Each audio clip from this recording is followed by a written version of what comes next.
Alors bonjour tout le monde. Ah, Elul, Elul, quel mois merveilleux. Ah là là là là. Elul, on se prépare à Rosh Hashanah, on se prépare à Yom Kippour. Alors il y a un point très important pendant cette période.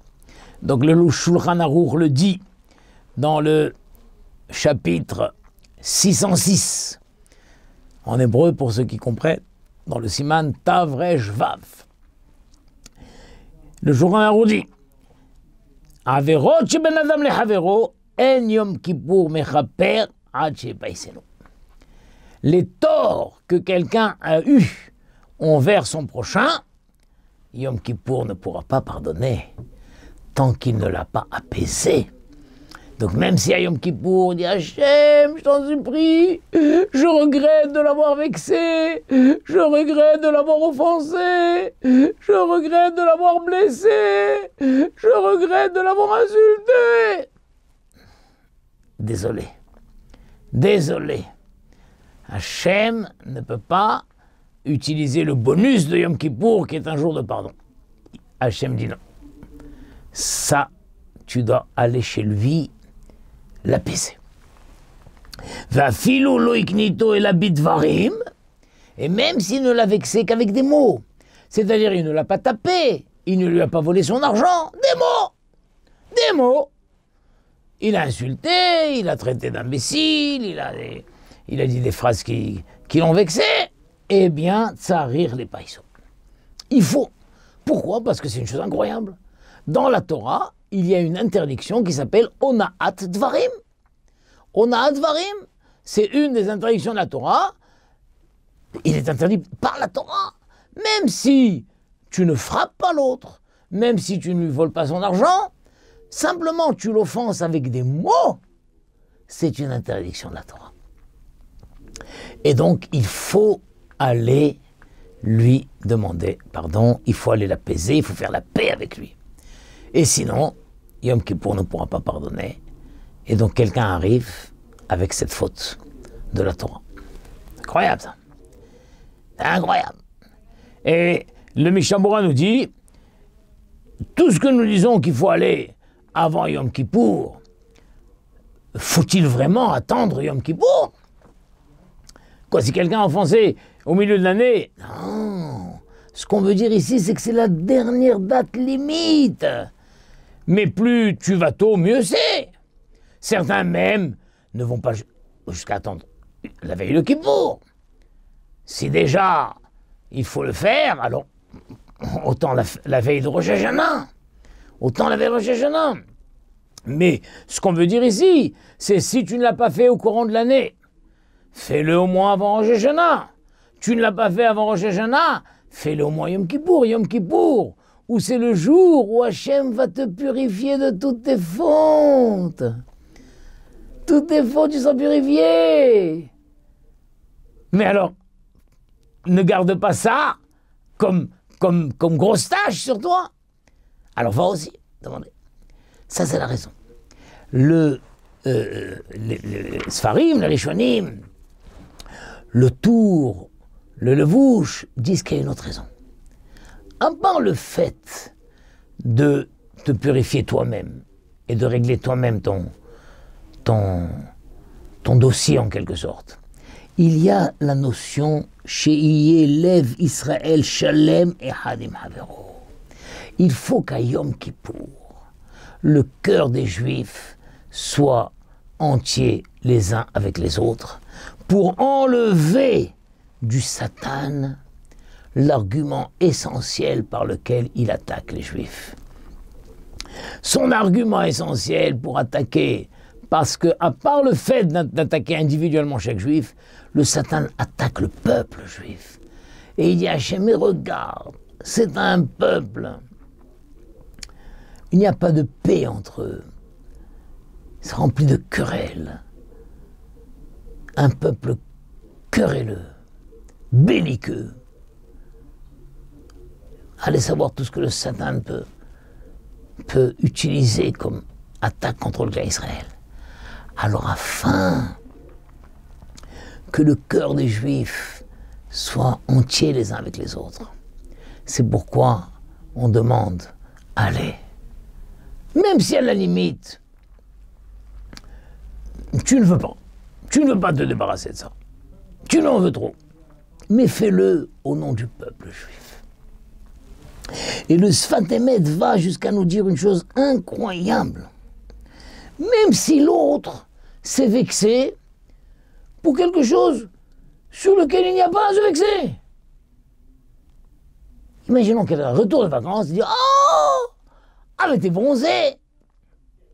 L'autre lui dit « Et alors quoi?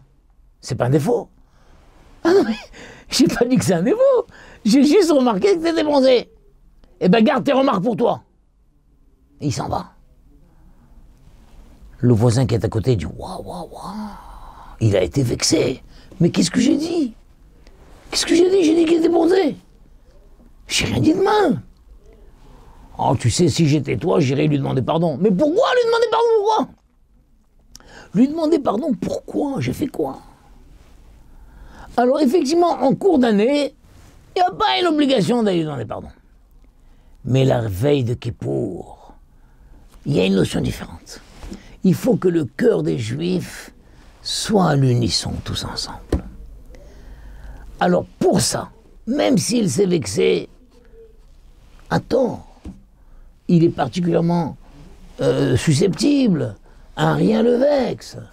Tu n'as pas vraiment tort. Mais il y a quand même un froid qui s'est installé.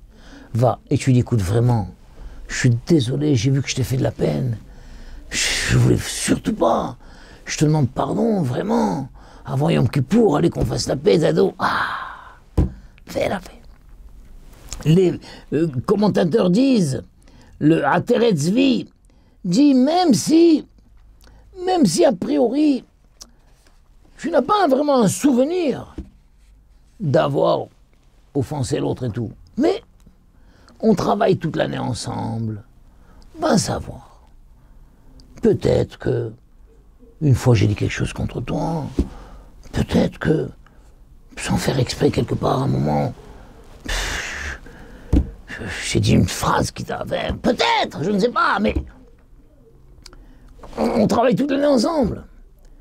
Alors, dans le doute, on se demande mutuellement pardon. Pourquoi? Si tu ne l'as pas offensé, je sais pas. Parce qu'il y a un autre facteur. Un autre facteur, que le cœur d'Israël soit uni tous ensemble. C'est pourquoi les gens ont l'habitude de se demander mutuellement pardon. Même si effectivement, on n'a pas en tête. Et il faut pardonner, sincèrement, bien sûr. Que se passe-t-il si on a offensé un enfant? Un enfant. On a dit une phrase déplaisante à un enfant, on lui a fait honte devant ses frères et sœurs ou devant des invités, etc. Un enfant. Peut-on obtenir le pardon d'un enfant? Alors il y a une grande marloquette. Rav Eliashiv dit non, on ne peut pas. Un enfant n'a pas la force morale de pardonner. Et donc, si on a offensé un enfant, on a vexé un enfant, il est devenu tout rouge. Alors, il faut aller lui demander pardon, parce que c'est comme ça la procédure, mais il faut garder ça en tête. Et quand il sera bar mitzvah, il faut retourner le voir et lui dire, tu sais, maintenant que tu es bar mitzvah, je veux te demander pardon. Parce que quand tu avais 10 ans, ou 11 ans, ou 12 ans, j'ai dit que ceci et ceci qui t'a vexé, je te demande pardon. Vous vous rendez compte? Mais le Rav Nissim Karelitz, Zatzal, disait que non. Bien qu'un enfant n'a pas la force morale, n'a pas la maturité de pardonner une somme d'argent qu'on lui a pris, par exemple. Imaginons qu'on lui a cassé un objet, et alors il dit « ça va, je pardonne, je pardonne ». Il ne peut pas, il n'a pas la force morale de pardonner un argent. Mais, concernant une offense, une vexation, une peine, si on dit à l'enfant, excuse-moi, je suis désolé, je t'ai fait de la peine, et tu me pardonnes et tout, et que l'enfant dit, oui, je te pardonne, et qu'au moment où il dit, oui, je te pardonne, on sent qu'il a retiré cette peine de lui. Alors ça y est, il a retiré, il a retiré. Si on sent qu'il a retiré, il a retiré. D'accord? Donc c'est une marloquette intéressante qu'il faudrait approfondir dans les forces intérieures d'un enfant. De quoi un enfant est capable, de quoi un enfant n'est pas capable. Quelle est son son degré de maturité qui peut lui permettre de pardonner ou non. Que se passe-t-il maintenant si la personne qu'on a offensée, à la suite de notre offense, ou à la suite d'autres difficultés qu'il a eues dans la vie, a fait une dépression et il a perdu la raison? Il a perdu la raison. Peut-on aller lui demander pardon? Bien sûr que non. Sarah Vélachiv dit c'est sûr que non. Et là aussi il nous dit quelque chose d'incroyable. Il dit dans ce cas-là, il ne peut pas, il a perdu la raison, il ne peut plus demander pardon. Ce n'est que si, après 120 ans, il quitte ce monde et que la personne qui l'a vexé vit encore, alors il faudra aller sur sa tombe avec 10 personnes pour lui demander pardon. Et là, Rav Elachiv dit quelque chose dont il faut le comprendre. Il dit, parce qu'en vrai, c'est la neshama qui est vexée. C'est pas le corps qui a été... Si on a tapé, c'est le corps, mais si on a vexé quelqu'un, c'est sa neshama qui est vexée. Alors, quand la neshama est dans un corps malade, la neshama est prisonnière. Donc, elle ne peut pas pardonner. Il n'a pas la tête de pardonner. Mais après que la personne est décédée, la neshama sort. Et à ce moment-là, elle est libérée et elle peut pardonner. C'est pour ça qu'il faut aller sur sa tombe et demander pardon sur la tombe. Et la neshama pardonnera. Incroyable. Que se passe-t-il maintenant si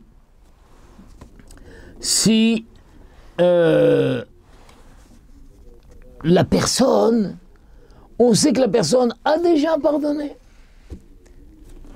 On a entendu, quelques jours plus tard, la personne qui a été offensée dit « Oh, de toute façon, je vais pardonner, ça va. » Donc, on a entendu que la personne a pardonné. Est-ce qu'il y a une obligation d'aller quand même lui demander pardon? Alors, tout le monde est d'accord que, bien, c'est bien, il a de la chance.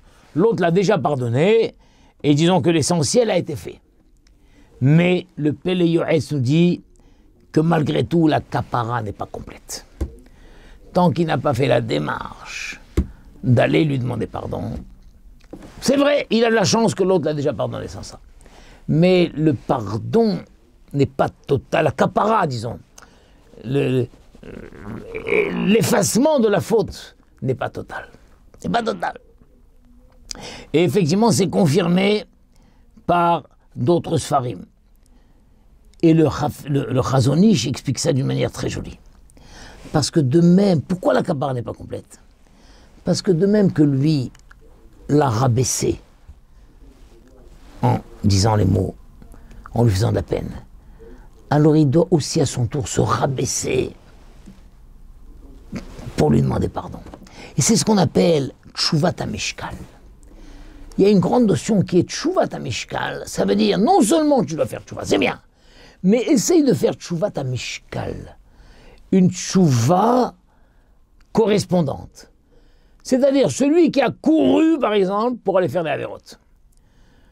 Chaque fois qu'il allait quelque part, il courait. C'est comme il dit, oh là, lui, il court. Il court. Et bien maintenant, il fait Tshuva, je regrette. Voilà. Oui, mais ça ne suffit pas. Fais Tshuvat HaMishkal. Maintenant, cours pour les mitzvot. Quand on a dit, on a besoin d'un 10e pour faire Midrash, j'arrive, cours. On a besoin de quelqu'un qui va s'associer à nous pour aller rendre visite à un malade, j'arrive. Les gens vont dire, wow, incroyable ce qu'il a changé. Avant, il courait pour les avérotes, maintenant il court pour les mitzvot. C'est ça qu'on appelle Tshuvat HaMishkal. Alors ça, le Chazon Ish dit, toi tu l'as offensé. Et tu l'as rabaissé par ça. Tu sais que lui t'a pardonné. C'est bien, c'est pardonné. Mais la Tshuvat HaMishkal est que tu vives ce que lui il a vécu. Donc toi aussi va, rabaisse-toi et demande-lui pardon. C'est extraordinaire, hein? Magnifique. Qu'est-ce qui se passe maintenant dans le cas où la personne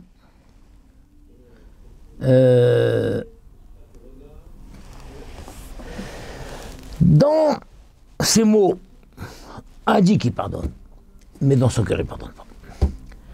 Dans son cœur, il ne pardonne pas. Il dit, je pardonne, mais dans son cœur, il ne pardonne pas. Et l'autre a entendu dans les mots qu'il pardonnait. Il m'a dit qu'il me pardonnait. Qu'est-ce qui se passe? D'après le Chazon Ish, ce n'est pas valable. Le pardon n'est pas valable. Ah, pourtant, il y a un grand principe qui s'appelle Dvarim shebelev enam dvarim. Les choses qui sont contenues dans le cœur ne sont pas des choses. Si quelqu'un a dit ce qu'il a dit, il a dit. Si quelqu'un dit oui, mais je pensais autrement que ce que j'ai dit, Dvarim shebelev enam dvarim. Ce qui est contenu dans le cœur et qui est en opposition à ce que tu as dit, on n'en tient pas compte. Le Chazon Ish a dit ça, c'est dans d'autres domaines. Mais dans un domaine où l'essentiel, c'est le sentiment du cœur, justement. C'est le sentiment du cœur. Dans son cœur, il a été vexé. Dans son cœur, il lui en veut. C'est l'essentiel ici. Et ce qu'il dit, les mots, c'est accessoire. Ce qu'il faut, c'est enlever la vexation du cœur. C'est ça l'essentiel. Donc si lui a dit « je te pardonne », mais dans son cœur il n'a pas pardonné, eh bien le pardon n'est pas considéré. Incroyable. C'est-à-dire que d'après le Chazon Ish, il faut sentir si l'autre nous a pardonné vraiment sincèrement. Et si on sent que ce n'est pas sincère, il faut revenir, il faut se débrouiller. Ça c'est le Chazon Ish. Mais le Saba Mikelem dit que non. On ne peut pas jouer ce jeu-là. Il y a un grand principe qui dit Dvarim shebelev enam dvarim. Les choses contenues dans le cœur qui s'opposent à ce qui a été dit par la bouche, on ne peut pas en tenir compte. Donc tu as été chez lui, tu lui as demandé pardon, il t'a dit qu'il pardonne, c'est pardonné. C'est pardonné. C'est-à-dire que c'est une chose incroyable, c'est-à-dire que non seulement ça le dispense de retourner, mais semble-t-il même quand il va arriver dans le ciel, alors on va lui dire tu as offensé cette personne, mais je lui ai demandé pardon, il a dit qu'il me pardonnait, oui mais dans son cœur il ne pardonnait pas. Comment pouvais-je le savoir? Il m'a dit qu'il pardonnait. D'après le Saba Mikelem, il a dit. Comprenez, c'est très fort ça. Et d'après le Chazon Ish, il a dit, mais il ne le pensait pas. Il ne le pensait pas. Donc le pardon n'est pas comptabilisé. Ah, il y a de ces choses incroyables dans les Rishonim. Qu'est-ce que j'ai vu encore de très beau? J'ai vu aussi quelque chose de... Il dit comme ça. Qu'est-ce qui se passe si quelqu'un dit « Moi, je suis prêt à pardonner, mais il doit venir. Il doit venir. S'il me demande pardon, je lui pardonne. Bon, ça va, il viendra jamais, pardonne-le. Non. S'il demande pardon, je pardonne. Mais s'il ne vient pas, je ne pardonne pas. Mais tu vois qu'il ne vient pas. Alors il y a une mitzvah, le Maté Ephraim dit, d'essayer de se trouver dans son entourage. Il y a un mariage, il y a une occasion, il y a une réunion, débrouille-toi pour être à côté de lui. Et il est possible que bien que lui, il est gêné, ou pour X raison, ils ne veulent pas faire la démarche de venir jusqu'à chez toi, mais si vous vous trouvez ensemble dans un cocktail et tout, il est possible qu'ils profitent de cette situation pour dire « Au fait, je voulais te demander pardon pour ce qui s'est passé l'autre jour. » Mitzvah, débrouille-toi de te trouver dans son entourage. C'est beau, hein? Magnifique. Maintenant, que se passe-t-il? Que se passe-t-il si l'autre ne sait pas ce que j'ai dit sur lui? Il ne sait pas. Disons qu'il y avait une réunion de travail et on m'a dit mais tu sais, un tel pense comme ça. Et lui a dit, oh, de toute façon, il n'y connaît rien. C'est un nul, il n'y connaît rien. Et l'autre ne sait même pas qu'il a traité de nul et qu'il n'y connaît rien. Mais quand même, il a parlé du mal contre lui, il a insulté, C'était pas en sa présence, mais il a dit, faut-il demander pardon? Bien sûr qu'il faut demander pardon. Mais si je vais lui demander pardon, et je lui dis, tu sais, je voudrais te demander pardon. Pourquoi? Je t'ai traité de nul.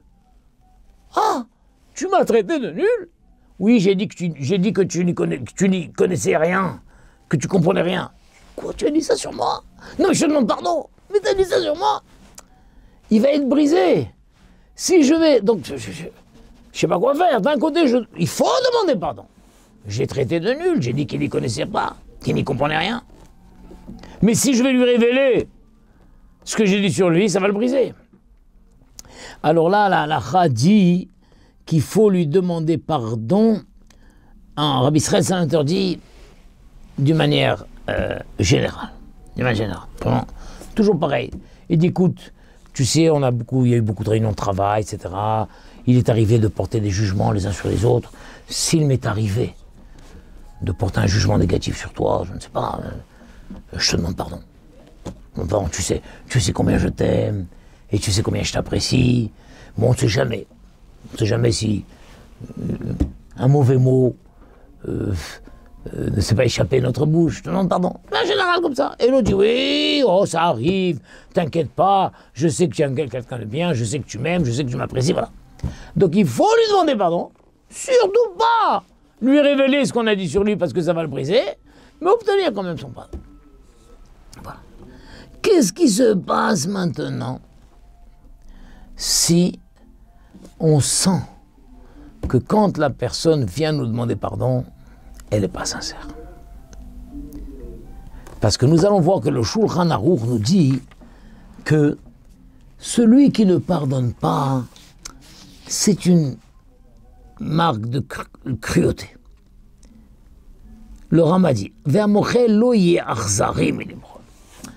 ne doit pas être cruel et dire je te pardonne pas, je t'ai dit que je te pardonnerai jamais et je garde ma parole, je te pardonne pas, je te pardonne pas, tu viendras sur ma tombe demander pardon, il ne faut pas être cruel.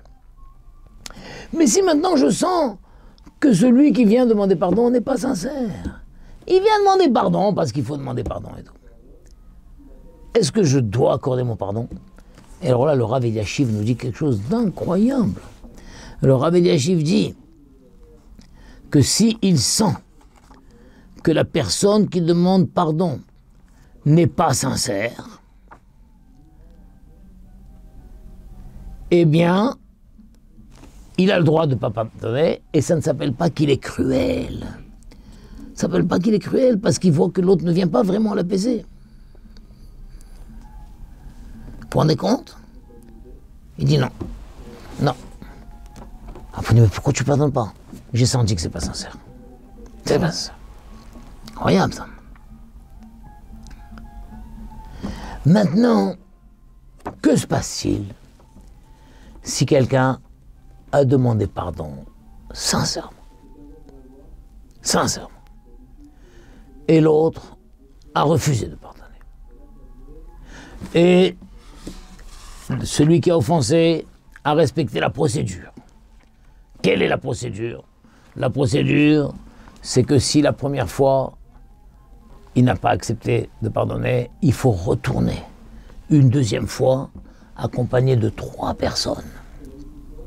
Et lui redemander pardon avec d'autres mots, une autre formule, une autre raison, en disant, écoute, tu ne vas pas pardonner pour moi, mais je t'en prie, au nom de l'amitié qu'il y avait entre ton père et mon père. Ça les fait tellement souffrir de savoir que leurs enfants se sont pas... Au nom de l'amitié de nos parents, je te demande de pardonner. Non! Je t'ai dit non. Il retourne une 3e fois, avec 3 autres personnes encore une fois. Et il trouve un autre argument, pour une autre raison. Tu sais, écoute, je dois faire un examen de santé important, je ne peux pas me présenter à cet examen avant d'avoir obtenu ton pardon, je t'en supplie. Il a trouvé encore un argument. Je t'ai dit non! Qu'est-ce qui se passe? Donc la halakha est, une fois il est venu 3 fois, avec 3 témoins différents, avec 3 arguments différents, et l'autre n'a pas accepté, la halakha le dispense de continuer. Il ne dispense pas de le dispense, ne lui interdit pas. Le Mishnah Berurah dit, s'il veut continuer et continuer, il peut le faire. Mais d'après la halakha, il est dispensé de continuer. Donc c'est extraordinaire. Il a suivi la procédure. Mais l'autre lui a dit non. Et la halakha dit qu'il n'est plus obligé de continuer. Mais qu'en est-il du pardon? Alors le Pri Hadash dit, c'est là où il y a un atout qui intervient. Quel est cet atout? Yom Kippour!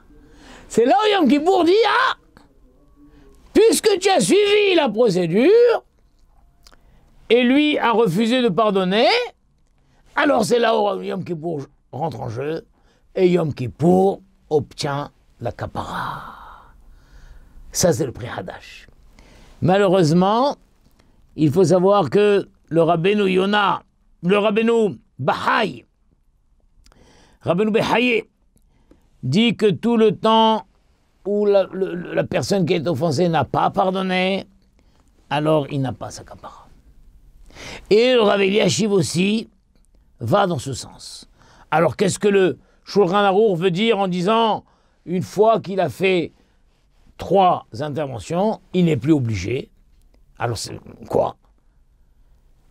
Le Shulchan Arour dit, au moins, il n'a pas accumulé une deuxième faute, qui est celle de ne pas être allé demander pardon. Donc sur la faute essentielle, il n'a pas reçu le pardon, il n'a pas reçu le pardon. Mais à part le fait d'avoir fauté, il y a une obligation d'aller demander pardon. Donc on va dire à quelqu'un, non seulement tu l'as offensé, mais tu as augmenté la faute en n'allant pas lui demander pardon. Alors par rapport à ce deuxième aspect de la faute, ça il est dispensé. Il est dispensé. Il a fait toute la démarche, il a suivi la procédure, donc ça on ne lui reprochera pas ça. Mais sur l'essentiel de la faute, il n'a pas le pardon. Voilà, donc on espère que dans le ciel, c'est le Pri Hadash qui a l'avantage. Voilà combien c'est important. Combien c'est important de tout faire pour essayer d'apaiser la personne.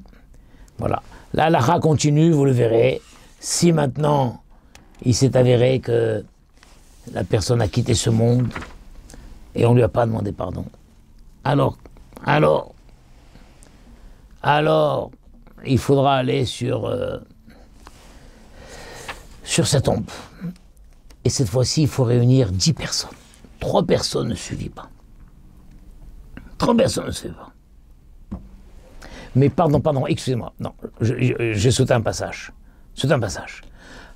Après les 3 interventions qu'il a fait, et l'autre ne lui a pas accordé son pardon, alors le Rama rajoute qu'il devra quand même réunir 10 personnes et leur dire, voilà, je veux en votre présence proclamer que j'ai demandé pardon à un tel ou un tel. J'ai respecté la procédure de la halakha. Je suis allé 3 fois de suite avec 3 personnes différentes et j'ai multiplié les arguments, mais il refuse de me pardonner. Mais je veux qu'on sache que je lui ai demandé pardon. Alors pourquoi faut-il 10 personnes? Parce que 10 personnes vont répandre la chose. Ça va se connaître. Pour aller, il suffit de 3 personnes.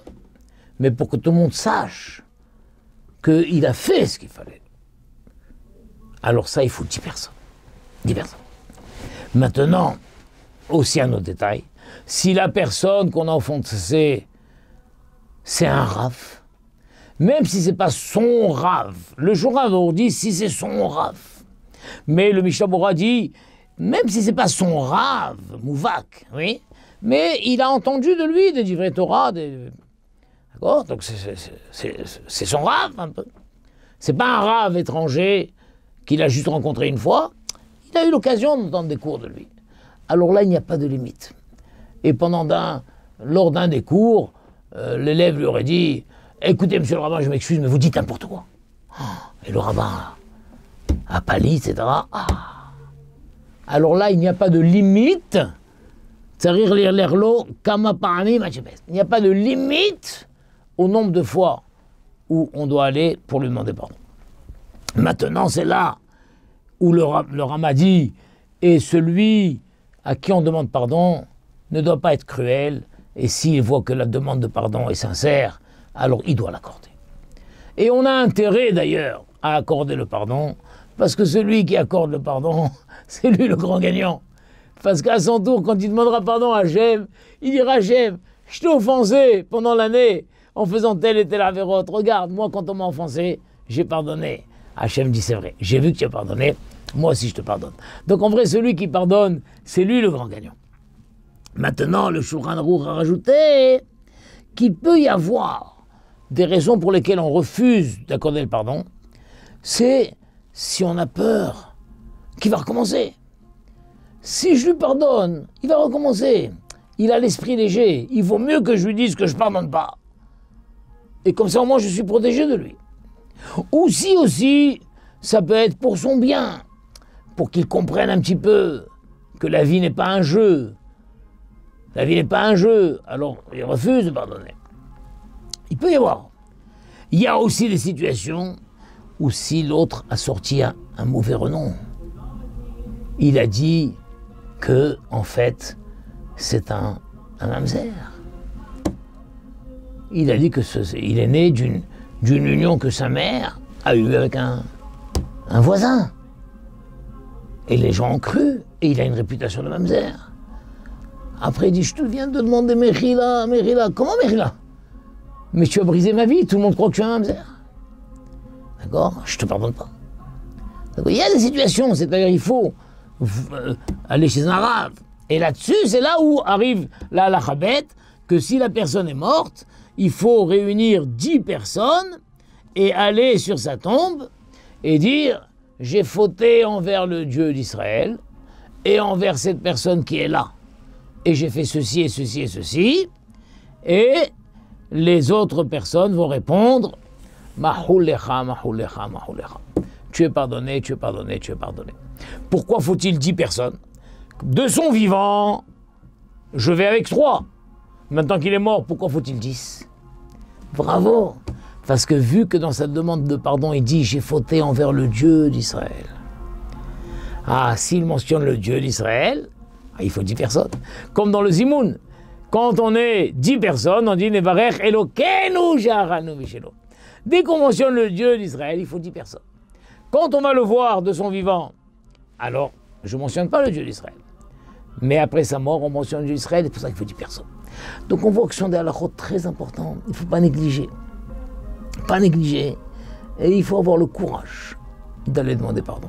Et comme on a dit, et même si l'autre s'efforce, s'est vexé à tort, c'est un excès de susceptibilité, de sensibilité, j'ai rien dit de grave, que lui qui répare son caractère. D'accord, mais pas avant Yom Kippour. Avant Yom Kippour, le peuple juif a besoin, en face des attaques du Satan, de montrer un front commun. Nous sommes un peuple uni, et liés les uns aux autres, et chacun de nous a enlevé de son cœur les rancunes qu'il a envers les autres pour le bienfait d'Israël. Voilà, Be'ezrat Hashem, que ce Yom Kippour soit un Yom Kippour de shalom, de hardout, d'unité, d'union, et que toutes les différentes attaques du Satan soient refoulées, et que le Satan quitte le tribunal la tête basse. Voilà, Shana Tova. Torah Box, c'est la diffusion chaque jour de cours de Torah variés et innovants, adaptés à chacun. Grâce à une équipe investie et désireuse de diffuser la Torah à son peuple, des cours sont enregistrés chaque jour en studio, puis montés et diffusés. Avec des rabbinim de haut niveau, sur tous les sujets de la vie juive, paracha, pensée juive, halakha, couple, éducation, émouna, histoire juive. Et chaque semaine, une histoire exceptionnelle à raconter le Shabbat.